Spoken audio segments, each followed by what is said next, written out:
জিল্লু কেবল injury থেকে ফিরাই মাঠে নাইমা ফাটাফাটি লাগাই দিছে। হ্যাঁ, আমি নেইমারের কথা বলছি। আমার বুকের এই পাশে নেইমারের বসবাস, আর এই পাশে ব্রাজিল আর রিয়াল মাদ্রিদ। আর নেইমার ভাই বর্তমান যে লেভেলে খেলা শুরু করছে, মানে কালকে রাইতে যেভাবে মাইরা মাইরা খেলাইছে, এইভাবে যদি নেইমার যদি খেলে তো নেইমারকে দেখে তো সবাই ভয় পাবে।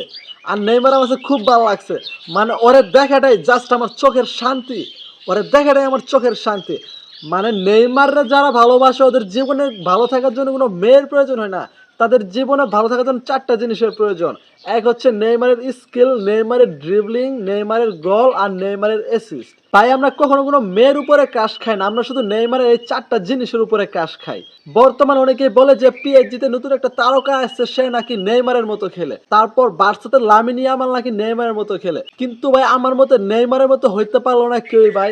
নেইমার হচ্ছে ওই প্লেয়ার যে কিনা একাই ব্রাজিলকে অলিম্পিক গোল্ড মেডেল জিতাইছে।